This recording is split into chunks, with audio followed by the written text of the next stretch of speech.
Assalamualaikum warahmatullahi wabarakatuh. Balik lagi di Creative Channel.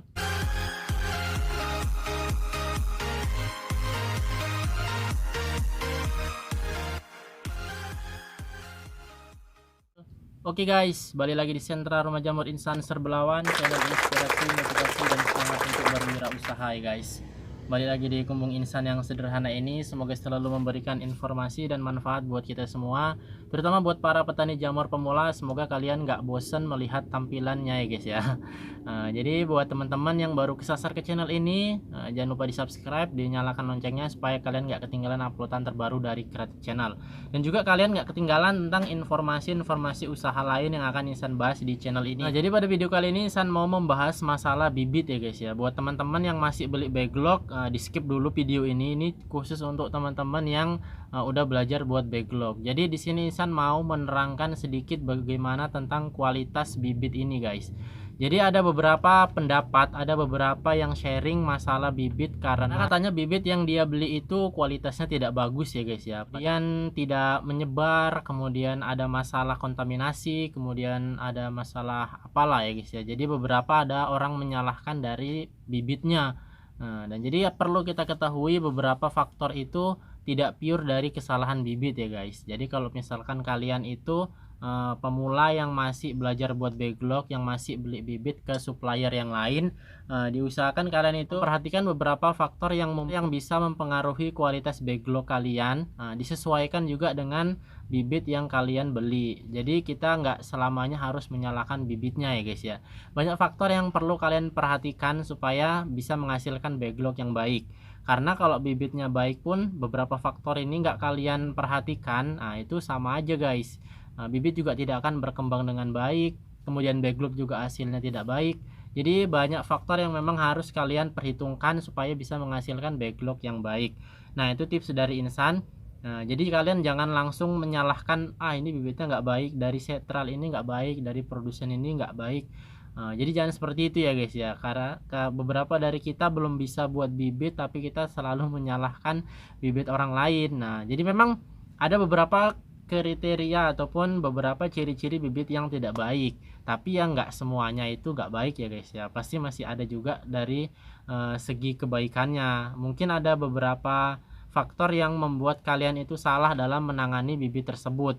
Bisa jadi kalau misalkan beberapa faktor ini kalian perhatikan, mungkin backlog kalian bisa jauh lebih baik dari supplier bibit yang sama, yang kalian bilang awalnya ini kok nggak baik, nggak bagus, seperti itu ya. Nah, jadi Insan akan coba berikan beberapa faktor ini, beberapa tips ini supaya bisa kalian terapkan di periode berikutnya ya guys ya. Nah, yang pertama itu adalah cobalah beli bibit itu di daerah yang lebih dekat dengan kalian. Nah, kenapa Insan menyarankan kalian harus membeli atau mencari supplier bibit itu yang lebih dekat dengan kalian? Karena setiap daerah itu memiliki musim, setiap daerah itu memiliki iklim yang berbeda guys. Walaupun masih sama-sama Pulau Sumatera, kemudian walaupun masih sama-sama Indonesia itu, tiap daerah itu iklimnya berbeda-beda ya guys. Bisa jadi saat si produsen ini buat backlog itu di musim hujan, jadi daya tahan si bibit ini sesuai dengan musim hujan, sesuai dengan iklim dingin atau iklim sejuk. Kemudian kalian belinya itu udah pas di musim kemarau ataupun beda jaraknya sampai udah ke musim kemarau, ataupun wilayah kalian memang iklimnya itu terik panas, suhunya di atas 35 ataupun 33. Nah, jadi itu nggak cocok ya guys ya. Nah, mau bibit sebagus apapun kalau perbedaan iklimnya itu agak sedikit jauh, itu pasti akan terjadi masalah, akan terjadi bentrokan antara proses perkembangan bibit dengan media backlognya. Nah, jadi kalau misalkan bibitnya pun bagus, kualitas super, yang penting kalian itu salah dalam mengambil. Misalkan kalian dari Sumatera, kemudian pesan bibitnya ke Pulau Jawa atau Pulau Kalimantan, nah itu udah sangat jauh ya guys ya.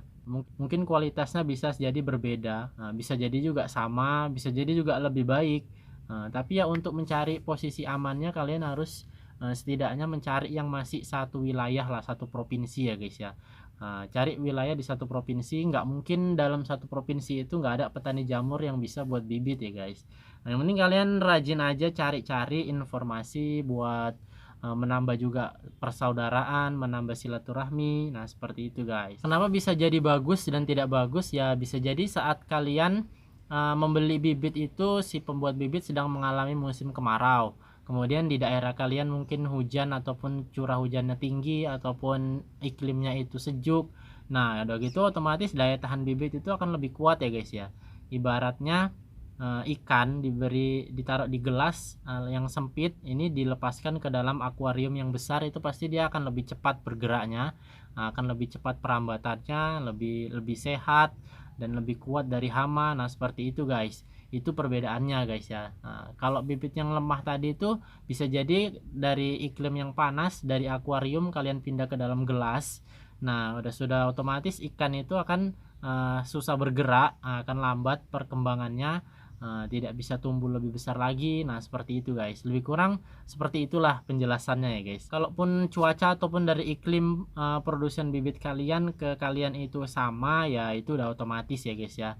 Udah otomatis sama, tidak ada perkembangan, tidak ada pengaruhnya sama sekali dari hasil backlog kalian. Nah, jadi itu guys. Kedua, jika kalian itu mau membeli bibit F1, F2 atau F0 kepada seseorang, kalian perlu bertanya guys. Jadi inilah pentingnya komunikasi antara sesama petani jamur ataupun dari produsen ke supplier bibit yang lebih besar. Perlu dikomunikasikan jenis bibitnya ya guys ya.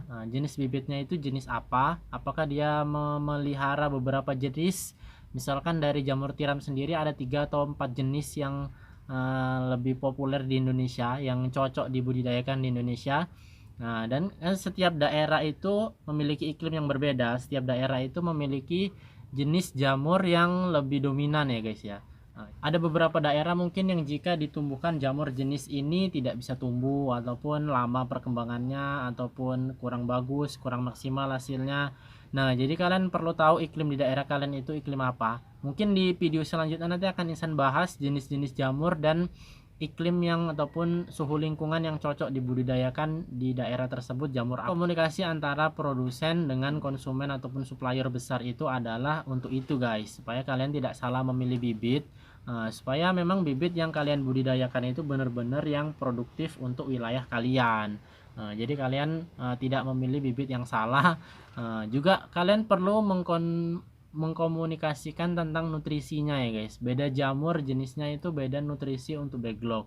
Apakah ini harus menggunakan nutrisi yang tinggi, ataukah ini harus nutrisi yang standar, ataukah ini butuh dengan kayu keras atau lebih baik dengan kayu lunak. Jadi itulah perlunya komunikasi guys.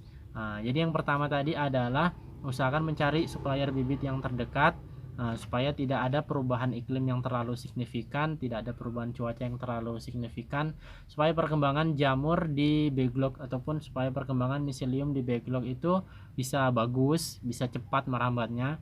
Kemudian yang kedua tadi adalah komunikasi ya guys ya. Ditanyakan ini jenis jamur apa, kemudian cocok nggak di wilayah yang seperti ini, kemudian nutrisi yang cocok itu bagaimana. Karena untuk kerjasama dalam jangka panjang biasanya pasti supplier besar itu mau memberitahu ya guys ya. Pasti mereka akan memberitahu masalah-masalah seperti itu untuk kerjasama jangka panjang. Karena kalau tidak diberitahu ya kalian bisa aja pindah ke supplier yang lain yang lebih welcome, yang lebih terbuka, yang lebih mau sharing, yang lebih mau diajak cerita. Nah, seperti itu guys. Jadi mungkin itu aja guys tema video pada siang hari ini. Sebenarnya Insan ini mau mendatangi tukang pembuatan pupuk kompos ya guys ya, tapi kelihatannya orangnya nggak mau guys diajak dialog. Jadi gimana nih ya guys, orangnya nggak mau di syuting, orangnya nggak mau di kamera, terus bagaimana kita cara dialognya? Karena pernah udah Insan bawa kamera, udah Insan nyalakan kameranya, orangnya pergi guys. Jadi gimana itu guys? Jadi ya udahlah, mungkin kita coba cari yang lain, ataupun Insan dialog sendiri aja nanti ilmunya ataupun inspirasi usahanya akan Insan coba sampaikan kepada kalian sebaik mungkin lah. Mudah-mudahan bisa nyampe ilmunya, bisa bermanfaat, bisa berguna buat teman-teman semua. Jadi kita sampai jumpa di video yang berikutnya. Lebih dan kurang Insan mohon maaf. Jangan lupa di subscribe, like, dan share pada teman-teman yang lain. Assalamualaikum warahmatullahi wabarakatuh.